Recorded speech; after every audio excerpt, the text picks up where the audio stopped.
The walls were padded, but they still bled. And what we found inside the asylum wasn't abandoned.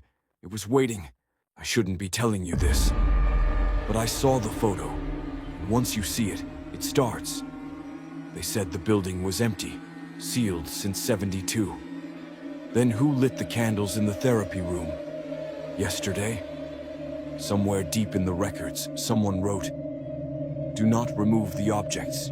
Do not disturb the rooms. And if you hear breathing, don't answer it." We went anyway. What we found should have stayed buried. 1. The patient who kept writing. 40 years after the hospital closed. The notebooks were damp, but the ink was fresh. The last entry was dated yesterday. The hospital had been shut since 1982. When the city of Danvers finally sent a demolition team to tear down the long-abandoned Weston Asylum, they expected rot, rust, and silence. But in the East Wing, the section sealed since the fire in '81, they found something else. A chair, a desk, and a single oil lamp, still burning. There were dozens of notebooks stacked neatly, each filled to the margins with cramped handwriting. The earliest pages dated back to 1962. The author signed each entry. Patient number 112, H. Carter. That name, the officials confirmed, did match someone who was committed, admitted for violent hallucinations and religious delusions. But here's where things get strange. Carter was declared dead in 1983. And yet, the final entry, found in a notebook stained with moisture but written in ink that hadn't yet dried, was dated the day before the demolition crew arrived. It read, "They promised to let me out when the voices stopped, but they never did. Now the walls whisper for me. I just write what they say." The ink was still tacky when the officer touched it. Even more disturbing, security footage from the building, despite the power being disconnected decades ago, captured a faint light flickering in that room. Every night at exactly 2:13 a.m., the demolition was halted. No one's entered since. And yet, locals claim, if you stand near the old asylum grounds on certain fog-heavy nights, you can still hear scribbling. Fast, frantic, coming from behind the boarded windows of the East Wing. Would you dare open one of Carter's notebooks? Or do you think some stories were never meant to be read? Tell us what you would do in the comments. And if your walls ever whisper back, you might want to keep a pen close. Room 302, still locked from the inside. They've changed the locks, replaced the hinges, welded the frame. But no one can explain why room 302 refuses to open, because it's still locked from the inside. The Briarcliff Hotel hasn't taken guests since 1993, when a fire ravaged its west wing. But the eastern floors survived mostly untouched, except for one.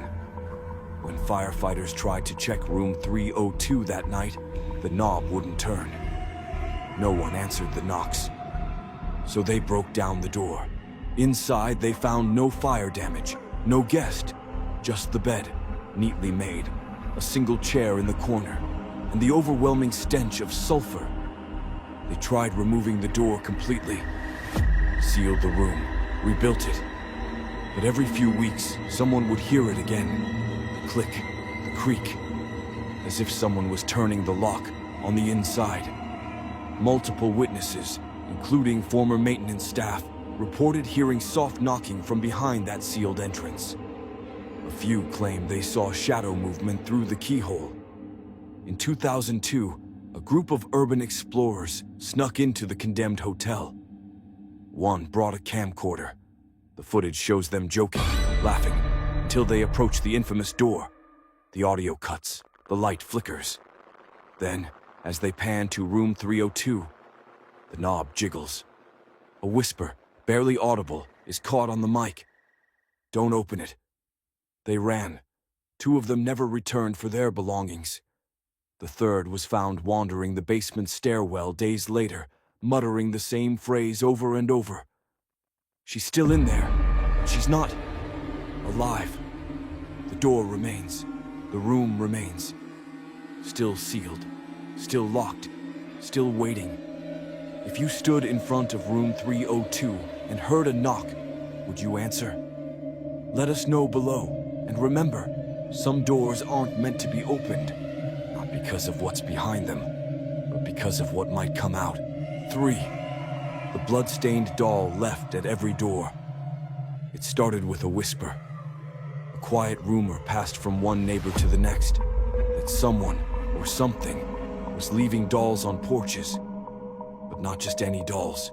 These were handmade, primitive, each one wrapped in stained linen, each one wet. The first was found in Charleston. A family of 4 woke to find it propped against their front door. Button eyes, twisted yarn smile, and a dark, red-brown smear down the front of its dress. They assumed it was a prank, until the baby monitor caught a voice, scratchy, rasping, whispering from the hallway. She's watching. Weeks later, a second doll appeared. Different town, different family, same stitching, same smile, same stain. This time the stain was still warm. By the 5th report, the pattern was undeniable. Each doll matched the age and gender of a child in the house. Each stain matched a rare human blood type. And in every case, the child reported the same dream that night. A woman with no eyes, humming a lullaby in reverse. Authorities dismissed it as hysteria. But in private forums, parents began sharing photographs. Some even caught footage.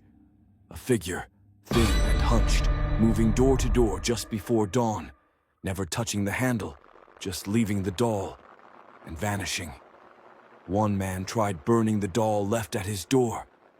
That night he woke to find the ashes reassembled on his pillow, still smiling. By year's end, the dolls had appeared in 23 states. No fingerprints, no explanation. Only one note was ever found, tucked into the seam of the doll's back. Return what you took, or I will take what cannot be returned. No one knows who she is, or what she wants. But if you find a doll on your doorstep, don't touch it. Don't bring it inside. And whatever you do, don't throw it away. Because she's watching. She never delivers a doll twice. 4. The X-ray of a screaming skull. They called it routine. A man was brought into a small rural clinic after a minor car accident. He was dazed, but conscious. No visible injuries, just a persistent headache and a strange ringing in his ears. The attending physician ordered a head X-ray, just to be safe. The machine clicked, the image printed, and then everything stopped. The skull on the film wasn't neutral, it was screaming. Mouth agape in an unnatural, jagged wail. Jaw stretched far beyond normal human limits. Teeth sharpened, misshapen, cracked, and the eye sockets. They weren't empty. They were staring back. The technician vomited. The nurse refused to enter the room. The man, confused by their horror, demanded to see the film. When shown, he didn't speak. He just started humming. A low, wet sound, like someone gurgling underwater. The film was sent to radiology for a second opinion. They returned a different image. A normal skull. Same name, same timestamp. But no trace of the scream. The original was missing. Or so they thought. Weeks later, the clinic's janitor quit. He found the original X-ray burned into the wall behind the storage room. Not hanging, etched, as if it had screamed itself into the paint. Soon after, the man who'd come in for the checkup was found in his home. Alone. Walls clawed. His mouth locked in an open howl. The coroner couldn't close it. The jaw had somehow fused. Mid-scream. The official cause of death? Unknown. But across town, a different clinic reported a new case. Same symptoms. same scan request. And when the technician pulled up the film, the skull was still screaming. Only this time, it wasn't alone. 5 footprints that lead to nowhere. It started with a knock on the cabin door. 3 sharp taps. No one was expected. No one should have been out there, especially not this far into the forest, this late in the season. When Daniel opened the door, there was no one there. Only a trail of footprints in the snow. Barefoot, small, childlike, leading away from the porch and deep into the trees. He called out, but the woods swallowed his voice. He grabbed his coat, his flashlight, and followed. The prints continued for nearly a mile, never breaking, never staggering. Perfect steps, one after the other.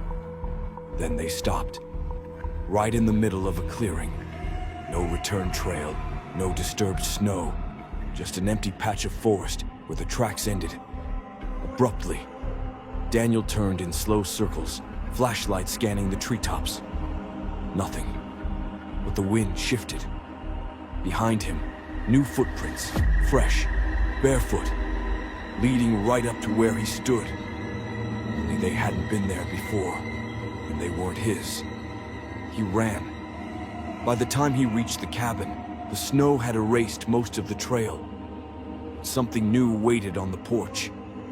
A single footprint, wet, bare, and pressed into the wood, pointing toward the door. That night he didn't sleep. But at 3:12 a.m., the knock came again. 3 taps. This time, from the inside, the operating table that moves overnight. The hospital had been abandoned for years, shut down overnight after an unexplained fire in the East Wing. No one ever cleaned it out. The power was cut. Nature was reclaiming the place. But for the local urban explorers, it was the perfect dare.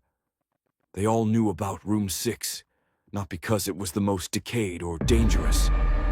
Because of the table.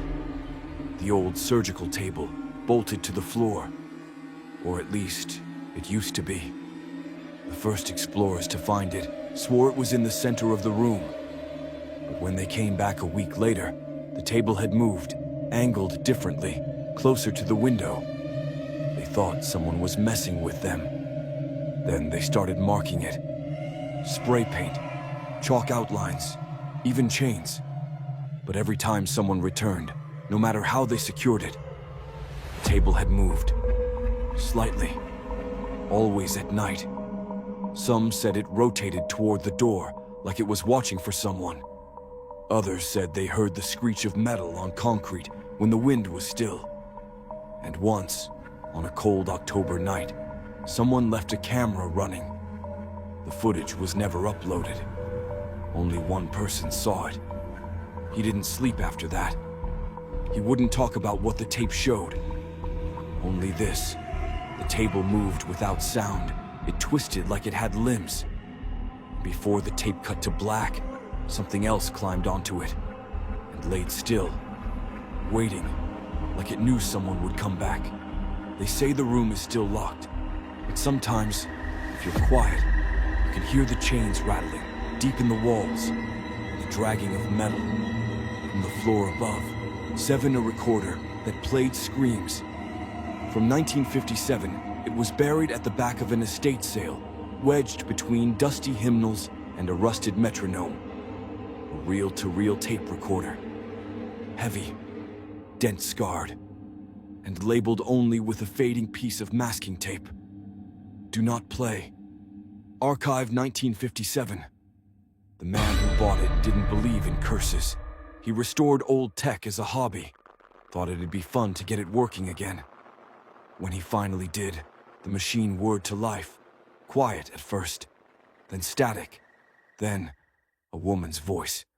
But not just a voice. She was screaming, raw, jagged, pleading screams, like she was being dragged, like something was cutting her. Over and over. No words, just pain. The audio lasted exactly 3 minutes and 12 seconds. Then silence. The reel spun, but there was nothing else. played it again and again. But on the fourth playback, the screams were different. She said his name, clear as day. He shut it off, disassembled the machine, even burned the tape. But that night he woke up at 3:12 a.m. to the sound of it playing again. Screams echoing from the basement. He never used electricity again, lived by candlelight, refused to touch anything with a speaker. But if you ever find a dusty reel labeled Archive 1957, don't play it. Because whoever she was, she's still screaming. And now, she knows your name. 8. The Forgotten Morgue. With fresh scratches on the drawers. The building was supposed to be sealed, condemned decades ago. A forgotten wing beneath the old hospital. No power, no staff, no reason anyone should go down there. But when the renovation started, a worker found the stairwell hidden behind a wall of rotted sheetrock. He went down alone. His flashlight caught the dust in the air, thick like fog. The walls were tiled, stained yellow, and at the end of the corridor, a morgue. Long metal drawers stacked like filing cabinets for the dead. Everything coated in decay, except for the scratches. Fresh, deep, erratic, carved into the steel drawers, as if someone or something had been trying to claw its way out. The worker backed out fast, reported it. The next day, a crew came to seal the stairwell again. But the worker never showed up to the job site. They said he quit, moved out of town, didn't tell anyone. But his brother went looking, and in his apartment, he found a journal. Only one entry. Written in shaky, frantic letters. There were names inside the drawers. I recognized one. It was mine. 9. The children's ward that smells like candy. And ash. They say the children's wing was shut down after the fire in 1976. No survivors. The blaze moved too fast, engulfed the second floor in minutes. The hospital built a new wing years later. But they never reopened that hallway. They just sealed it off. No one was supposed to go near it. But late at night, nurses on the night shift began to notice something strange. A scent. Sickly sweet, like melted candy. And beneath it, burned wood. Ash. It always came from the same hallway. The one with the locked steel door. The one no key could open. One nurse said she followed the smell once. And through the crack beneath the door, she swore she heard laughing. Children. When the hospital director heard about it, he laughed it off. Said old buildings have echoes. He even went down to prove it was just superstition. That was the last time anyone saw him. They found his clipboard days later, leaning against the sealed door. Still warm to the touch, and scrawled across the back in a child's handwriting. Play with us. The file marked "Do Not Release," but was found open. It wasn't stored in the usual archives. It wasn't even in the hospital's database. They found it in a locked drawer in the old records room, buried beneath decades of dust and forgotten paperwork. No patient name, no date. Just a single label, scrawled in red marker. Do not release. Curiosity got the better of the intern. She opened it. Inside were photographs, x-rays, and typed incident reports. All from the same wing that no longer existed. The patient had no name, just a number. 302B. No birth date, no discharge. Only a final note, typed and underlined. Patient does not respond to medication. Patient does not sleep. Patient watches. Then came the photos. Black and white. In every one, the same child sat on a hospital bed, smiling, eyes wide. But the timestamp was the problem. Each photo was decades apart. Same child, same bed. Never older, never moved. The intern showed the head nurse. They sent for hospital security. But when they returned, the file was gone. The drawer was empty. And on the desk, someone had left a note. It wasn't typed. It was handwritten, shaky black ink. You weren't supposed to see me. Some doors were sealed for a reason. If you felt the cold breath behind your neck just now, you already know which one we opened. Keep the lights on, and if you want more stories they try to forget, you know where to find us.